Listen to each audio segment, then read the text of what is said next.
Most of us aren't going to push ourselves past our breaking point. So, when I'm talking about embracing the challenge, I am suggesting that instead of becoming defensive and like, ooh, I got to get away from this challenge, this is uncomfortable, we need to embrace it just like we do when we embrace resistance in our workouts. Ooh, here's a challenge. Now let's look at this as a puzzle. I wonder how I'm going to get through this. Well, this will be interesting.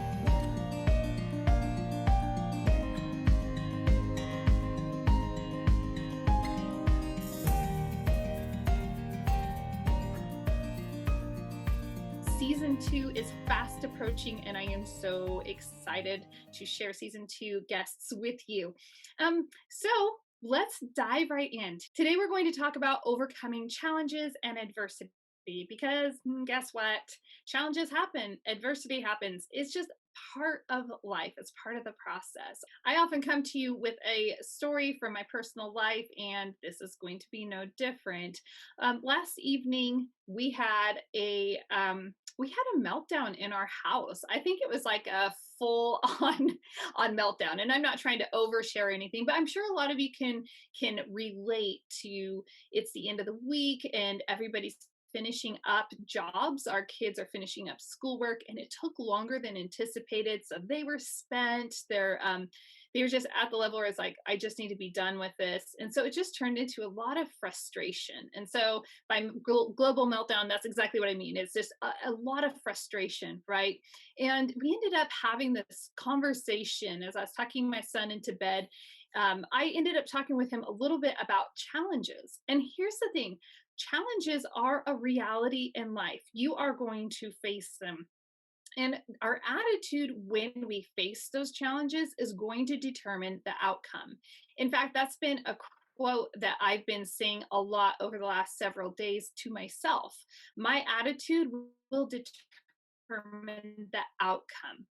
I've not been a five-star mom at all, and I had to own up to that and say, "Hey, so here are my thoughts on this. Here's how I think that we could maybe handle this better in the future." And through that, we're discussing challenges. And when you're a kid, at least when I was a kid, I guess I thought that there was a point, and maybe you didn't feel this way. I grew up in a really safe environment, and that's privileged really in this world. Kind of anticipated that, oh, when you're a grown up, the challenges stop, right? And that's just simply not true. In fact, we know as adults that as we go further into adulthood, the challenges seem to become, more frequent or larger than life a little bit. I like to prepare our kids for the reality of life. And it's an opportunity to change their mindset and to condition the mindset to prepare them for the reality of the challenges that they will indeed face. And the reality that I told my son was, hey, so this challenge that we face, that's not unique, and we're going to face other challenges. That is part of life. There's not a, oh, stop, we hit a magic spot and challenges are all gone, right? So the challenges are going to come. So a lot of times, the attitude when it comes to a challenge is, ugh. And I'm sure if any of you have children of your own, you have definitely witnessed the eye rolling, not fair, it shouldn't be happening, ugh, should be done this way. And we end up becoming very defensive towards the challenge instead of receiving the challenge. Okay, I understand that's a complete mind warp for a lot of you listening. What, Julie, receive a challenge? Yes, receive the challenge as a gift.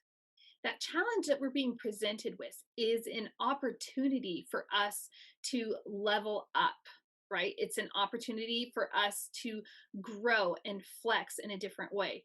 Here's a quote I found as I was preparing for this. I found this quote. I'm going to read it directly to you so I don't misquote it. It says, strength doesn't come from what you can do, it comes from overcoming the things you once thought you couldn't. Most of us aren't going to push ourselves past our breaking point. Unless you are some extreme sports type person, you're an ultra runner, you do these extreme type things, more than likely you get to a certain level of discomfort, right? And it's basically, I would say, there's comfortable, oh, I'm comfortable, this is fine. And then you get like just 10% into discomfort and you're like, yeah, that was good, let's stop here. Most of us want to stay in our little warm, comfortable, cozy spot. Even if it's an unhealthy spot, it's comfortable. Yes, you heard me correct on that. Even if it's an unhealthy spot, most of us will choose that because it's comfortable and familiar. But we cannot grow when we are surrounding ourselves in the midst of comfort. We take our son to the gym to work out. He prefers the gym. Sometime, if you haven't heard the story about his perspective on outdoors versus indoors, it's a hilarious story. Drop me an email at the Ask Me How I Know podcast at gmail.com. If I haven't heard that story, like haven't told that story, it's hilarious. All that to say, we take our son to the gym to work out. That's his preference. And we simply want to cultivate a healthy lifestyle practice for him in his life. He didn't have the resistance that he needed to actually develop his muscles. And as my husband and I were discussing this, coincidentally, as we were going to do our date morning workout together, as we're discussing this, we're talking about the importance of that resistance to build his muscle and to condition his body. See, for some reason, we accept challenges and resistance and we embrace it. We say, oh, yeah, I welcome you, challenge and resistance into my life as I'm lifting weights because I know I'm going to get stronger. I'm going to have better bone density. This is so fantastic, but we don't apply that same concept across the board. We just a la carte it. So when I'm talking about embracing the challenge, I am suggesting that instead of becoming defensive and like, ooh, I got to get away from this challenge, this is uncomfortable, we need to embrace it just like we do when we embrace resistance in our workouts. Ooh, here's a challenge. Now let's look at this as a puzzle. I wonder how I'm going to get through this. Well, this will be interesting. When we change the self on challenges from defensive into offensive, we end up leveraging that for powerful, powerful good in our lives. I was dropping my daughter off at a birthday party and I was talking to my friend, the mom there, and she was asking me about some of the developments that I've had over the last year. And we haven't seen each other for a while, not a year, but sometimes moms don't get to talk very much. And we were talking and I said, "Wow, I just feel like I'm on this yellow brick road. It's so exciting and there are all these really amazing people and amazing opportunities and I'm able to do so much powerful good. I am loving what I'm doing." And she's like, "Wow, that sounds amazing. It sounds like, just kind of easy." And I said, "Don't worry, it does not come without the challenges." I said, "Remember Dorothy on that yellow brick road? Remember the monkeys that came after her and some of the other obstacles she faced?" I said, "That's what the yellow brick road is all about." The yellow brick road wasn't, "Oh, here's your life of ease and comfort. Hey, Dorothy, you're just going to have it easy as you walk to Oz." She faced a lot of challenges on that yellow brick road and she overcame. And as she continued on that yellow brick road and faced those obstacles, she developed a lot of confidence. In fact, that confidence is what helped her when she met the Oz and she was able to call him out, right?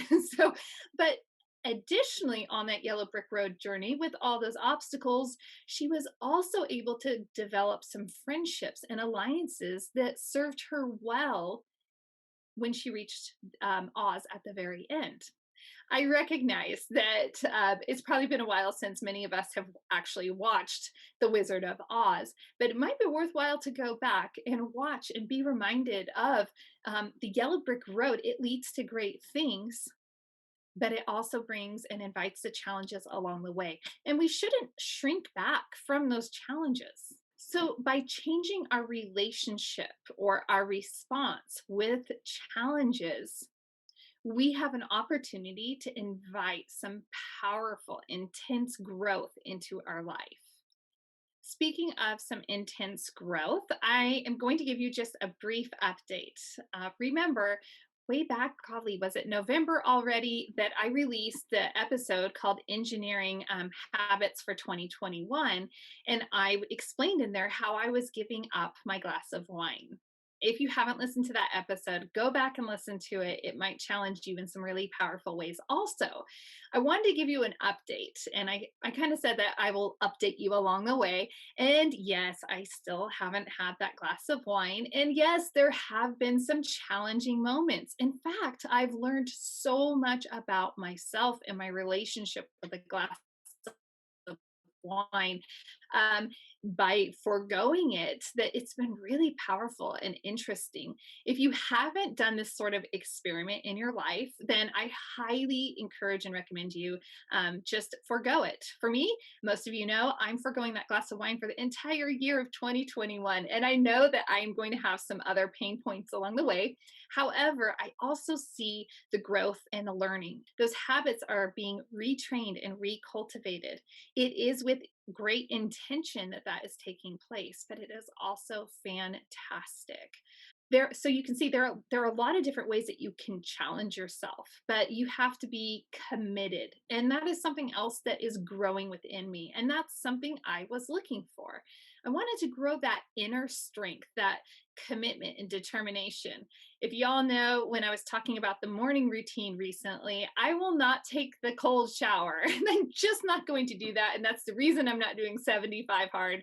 However, I am cultivating that a certain level of commitment and strength and willpower within myself by putting some other stops in my life or changes. Another big change that has taken place, as many of you know already, I am using Brendan Burchard's High Performance Planner.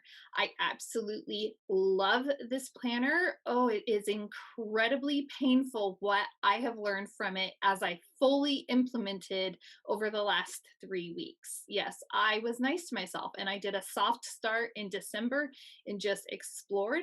And I did that. And I'm going to give, maybe this will help you give yourself permission to use tools in a way that will actually help you.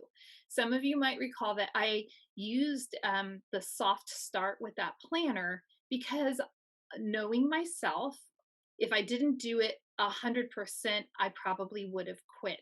So I gave myself permission to say, you know what? Just familiarize yourself over the month of December. Get to know the different areas on this calendar. Get to understand the concepts of this calendar. It's going to be a change. That's going to be okay. That's a challenge. Change is challenge, but that doesn't make it bad. So as I implemented this planner fully into my life in January, I had some real huge aha moments and terrifying aha moments, mostly around, in fact, 100% around how I use my time and the relationship that I have with the tasks that I am trying to tackle and the goals I'm trying to achieve. One of the biggest ahas is that you do a half-hour breakdown of your time.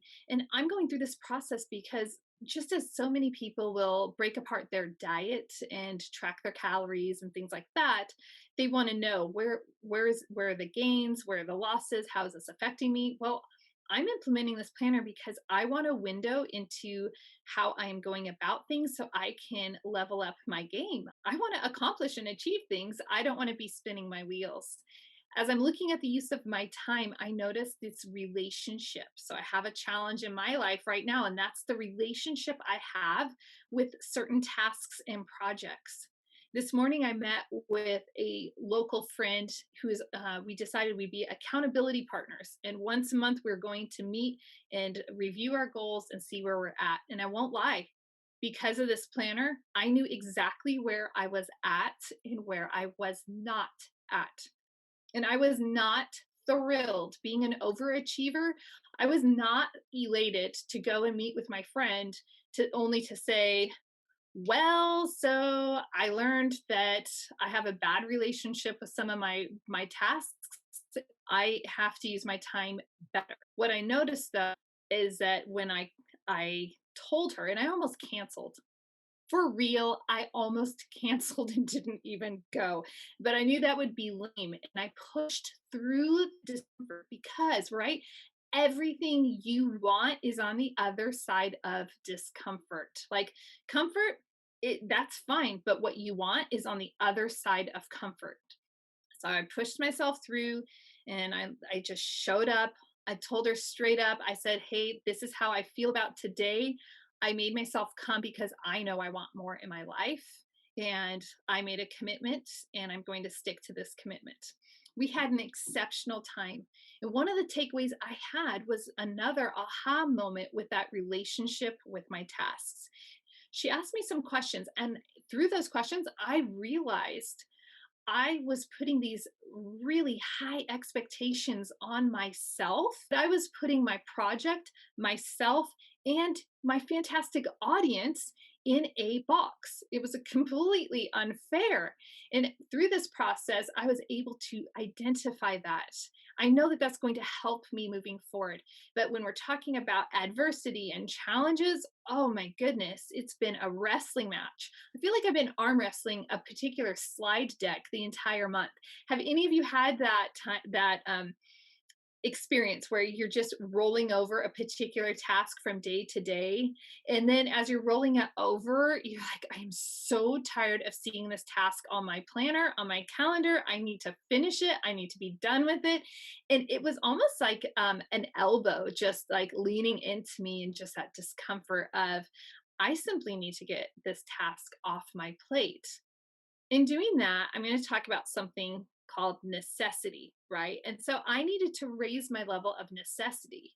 As I'm looking at how I'm going to approach tasks in the future, maybe if I know that that project is still a month out, maybe I'm not going to put it on my planner until 2 weeks before I need to actually have it completed versus an entire month before, where I'm continually rolling it over. If I hadn't been using this planner, if I hadn't been willing to step into discomfort, if I hadn't been willing to have that conversation with my friend and accountability partner, all of these things would have just continued to lie dormant. She and I both agreed this month has been painful. We met in December and we expected to just be like entering January flying high. And that was our purpose. Let's get our goals done. So January 1st hits and we are running. We're not walking. We are on full on sprint, taking down our tasks and goals. But both of us had a similar experience. That was a pretty cool thing that she was actually having like a Me Too experience. And she had some challenges, some adversity, some setbacks, just as I had. But we also acknowledged that if we had not begun now, we might have found this in the month of July and then had that regret of, wow, why weren't we doing this way back when? So it's better to lay a strong foundation. And when you are willing to face adversity and face the obstacles that come to you, you are able to accelerate your process. It sounds counterintuitive, I know, but you can't get where you want to go when you're hitting a cement wall every single time you're trying to go there. Since we're on the topic of overcoming adversity and challenges, I'd like to extend an invitation to you, my awesome audience, to come join my virtual book club. I'm launching a book club for the book, specifically The Obstacle is the Way by Ryan Holiday. And we're going to be diving into the book every Wednesday morning at 9 a.m. Pacific time. And it is a 1 hour long commitment, and it is intense and absolutely fantastic.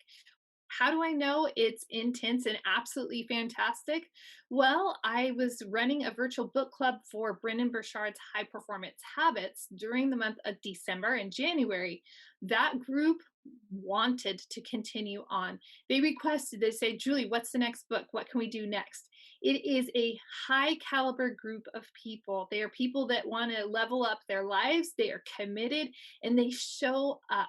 and they allow others to show up. They see each other, and we're pretty honest. So we're into leveling up our game. If that sounds like something that you want to do, then there's a link down below in the show notes, and you can register for the book club there.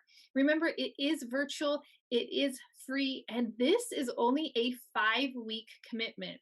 The Obstacle is Away is a very short read. It's a very enjoyable read as well, but it's going to be a little bit painful. Okay, so let's be real. It's going to challenge you as well, and there's no better way to go about that and to really draw the full extent of the book than by reading in community.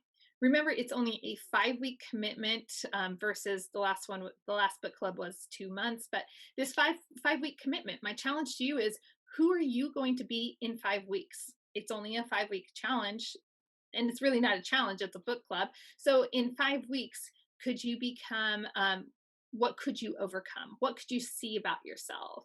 How could you show up? Check out the show notes. If this episode resonated with you, if it helped you in some way, I would be absolutely honored if you shared it with someone else so that they could gain and grow from it as well.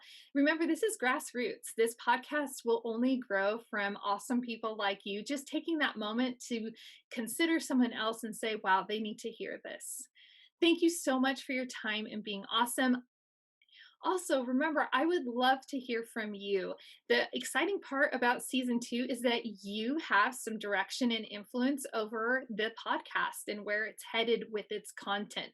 Trust me, I have no shortage of ideas, but I would love this content to serve you specifically. So if there is something that you would like for me to discuss, to do some research on, and bring to the table, don't worry, I won't call you out and embarrass you, but shoot me an email at askmehowiknowpodcast@gmail.com and let me know what you're thinking and let me know what would serve you well. It could be guests you think I should interview.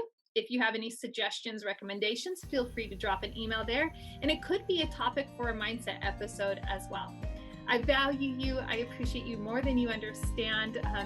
And until next time, remember, it's just one step better, one step every day. That's all it takes to find your freedom.